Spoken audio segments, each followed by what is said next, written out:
आइए जानते हैं माता अहिल्या के उद्धार की कथा के बारे में। माता अहिल्या, जिन्हें स्वयं ब्रह्मदेव ने बनाया था, इनकी काया बहुत सुंदर थी। इन्हें वरदान था कि इनका यौवन सदा बना रहेगा। इनकी सुंदरता के आगे स्वर्ग की अप्सराएं भी कुछ नहीं थीं। इन्हें पाने की सभी देवताओं की इच्छा थी। यह ब्रह्मा जी की मानस पुत्री थीं। अतः ब्रह्मदेव ने एक परीक्षा रखी, जिसकी शर्त थी जो भी परीक्षा का विजेता होगा उसी से अहिल्या का विवाह होगा। अंत में यह परीक्षा महर्षि गौतम ने जीती और विधि पूर्वक अहिल्या से विवाह किया। अहिल्या की सुंदरता पर स्वयं इंद्रदेव मोहित थे और एक दिन वो प्रेम वासना और कामना के साथ अहिल्या से मिलने पृथ्वीलोक आए। लेकिन गौतम ऋषि के होते यह संभव नहीं था। तब इंद्र एवं चंद्रदेव ने एक युक्ति निकाली। महर्षि गौतम ब्रह्मकाल में गंगा स्नान करते थे। इसी बात का लाभ उठाते हुए इंद्र और चंद्र ने अपनी मायावी विद्या का प्रयोग किया और चंद्र ने अर्धरात्रि को मुर्गे की बांग दी, जिससे महर्षि गौतम भ्रमित हो गए और अर्धरात्रि को ब्रह्मकाल समझ गंगा तट स्नान के लिए निकल पड़े। महर्षि के जाते ही इंद्र ने महर्षि गौतम का वेश धारण कर कुटिया में प्रवेश किया और चंद्र ने बाहर रहकर कुटिया की पहरेदारी की। दूसरी तरफ जब गौतम गंगा घाट पहुँचे तब उन्हें कुछ अलग आभास हुआ और उन्हें समय पर संदेह हुआ। तब गंगा मैया ने प्रकट होकर गौतम ऋषि को बताया कि यह इंद्र का रचा मायाजाल है। वो अपनी गलत नीयत लिए अहिल्या के साथ कुकृत्य की लालसा से पृथ्वीलोक पर आया है। यह सुनते ही गौतम ऋषि क्रोध में भर गए और तेजी से कुटिया की तरफ लौटे।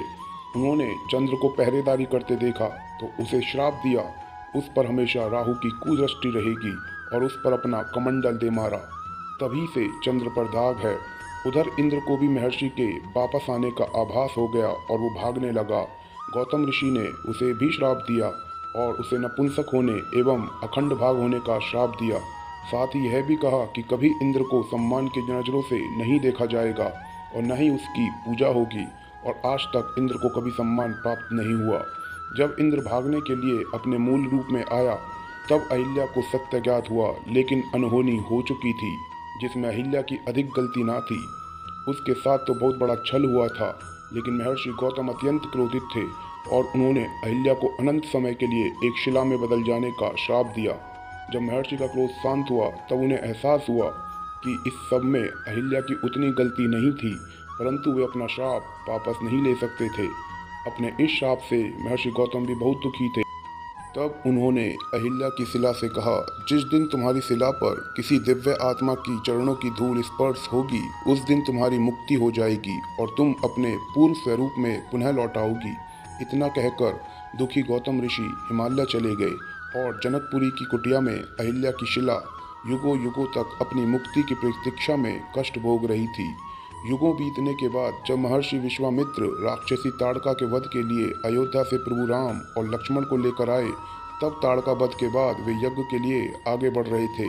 तब प्रभु की नज़र उस वीरान कुटिया पर पड़ी और वे वहां रुक गए और उन्होंने महर्षि विश्वामित्र से पूछा, हे गुरुवर, यह कुटिया किसकी है जहाँ वीरानी है, जहाँ ऐसा प्रतीत होता है कि कोई युगों से नहीं आया, कोई पशु पक्षी भी यहाँ दिखाई सुनाई नहीं पड़ता। आखिर क्या है इस जगह का रहस्य? तब महर्षि विश्वामित्र कहते हैं, राम, यह कुटिया तुम्हारे लिए ही प्रतीक्षा कर रही है। यहाँ बनी वह शिला तुम्हारे चरणों की धूल के लिए युगों से तुम्हारी प्रतीक्षा कर रही है। राम पूछते हैं, कौन है यह शिला और क्यों मेरी प्रतीक्षा कर रही है? महर्षि विश्वामित्र राम और लक्ष्मण को देवी अहिल्या के जीवन की पूरी कथा सुनाते हैं। कथा सुनने के बाद राम अपने चरणों से शिला पर स्पर्श करते हैं और देखते ही देखते वह शिला एक सुंदर स्त्री में बदल जाती है और प्रभु राम का वंदन करती है। इस तरह प्रभु राम देवी अहिल्या का उद्धार करते हैं।